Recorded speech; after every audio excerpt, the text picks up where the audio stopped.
YouTube? It's Just My Opinion, and today I will be reviewing Cigarettes After Sex's self-titled debut album, Cigarettes After Sex. Bear with me if I sound a little funny. Been sick the past couple days. Cigarettes After Sex is a ambient rock and dream pop outfit out of Texas they started making music in 2008, have slowly and surely built up a nice buzz for themselves. They released their debut EP in 2012, but it was their song Nothing's Gonna Hurt You Baby that gave them a lot more notoriety. It was featured on the TV show Shameless. After that, they just gained more and more notoriety. They put this debut album out last year in 2017 with a lot of notoriety and praise. So I figured I would give these guys a shot and a listen. And the album starts off with the song K, which is a standout track of mine. And this is kind of a good intro to what we're going to hear for the rest of the album. The song is very slow, very subdued. You get these very soft guitars and drums. Guitars are also very echoey, a lot of reverb on them, as well as with the synths as well. It gives off just this very dreamy, dark, and somber feel. The singer is more so whispering than he is actually singing, but it sounds very well done over the production style.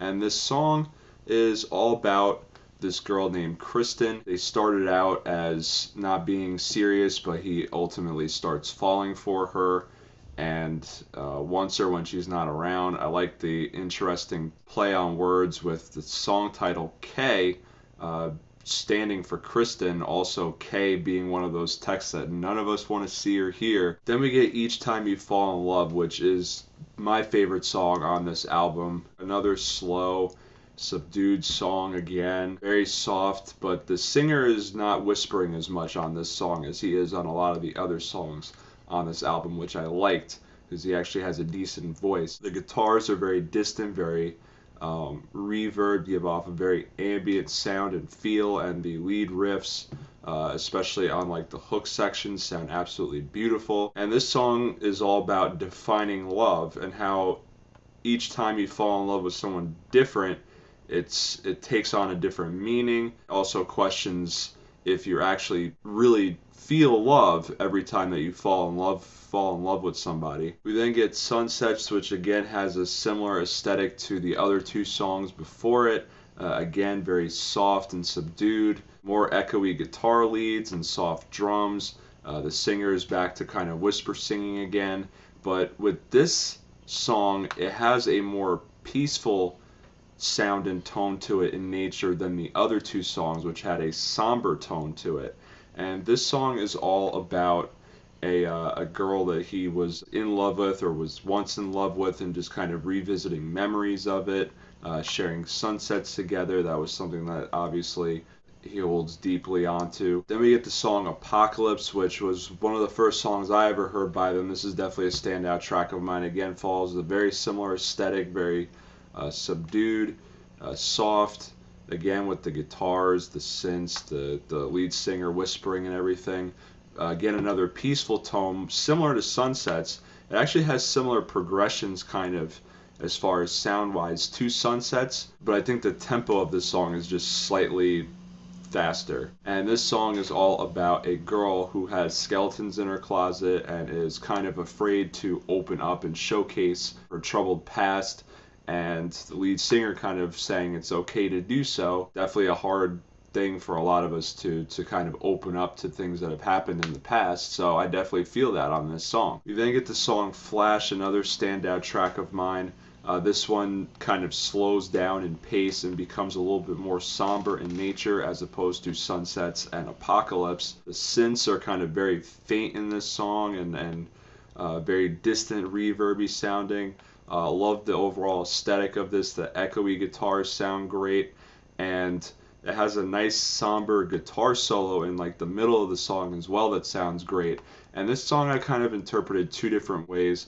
It kind of sounds like it could be about a girl that kind of lights up the room every time he sees this girl. Either that, or it actually could also possibly mean that he's running into this girl, possibly his ex, at all the wrong times. Then we get the song Sweet, which has another similar feel to it structurally as Flash does, but this one is a little bit more peaceful now in nature. It's all about this guy's infatuation with this girl as far as appearance wise, and based off of the lyrics, if you kind of dive deeper into the lyrics, it comes across possibly as a bit creepy because we don't actually know if this guy is talking about this girl that he's actually seeing, or if it's just this girl that he's infatuated with through possibly social media. He's watching videos of her. Is she actually sending these videos, or are these videos that she's posting online? Again, not 100% clarity on that. Could be either or. Then we get the song Opera House, which is the slowest and the longest song on the album, clocking in over 6 minutes long.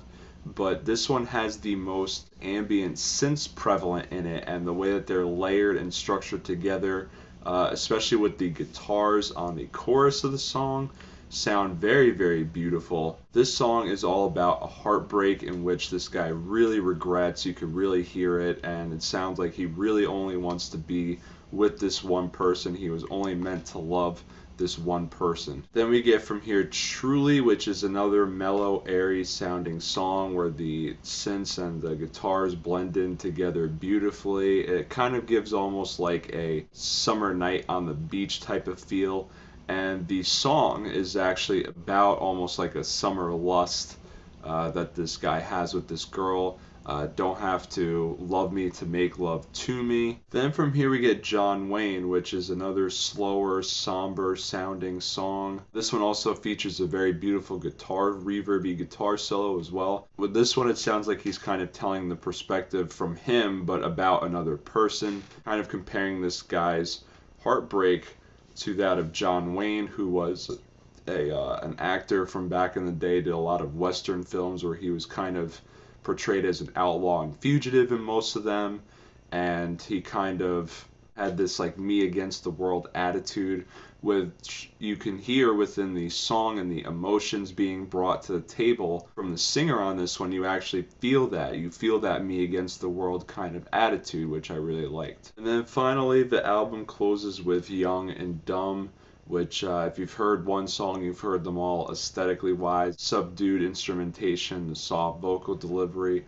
This one, though, was kind of more so about being infatuated by young and dumb girls, girls who may possibly have cheated on their boyfriends. At one point, he talks about a girl being a patron of sucking cock, which very odd to hear. But yeah, just being infatuated by all these dumb young girls. So in conclusion, although I did enjoy every song and I thought every song was good, I didn't think every song was amazing. And although there are some questionable lyrics and a lot of these songs can kind of sound samey and blend together at times, I do love the overall atmosphere, aesthetic, and vibe that this album brings to the table. And I also enjoy that just by slightly changing either the tempo or the pitch or what have you, the songs could take on either a very peaceful, blissful tone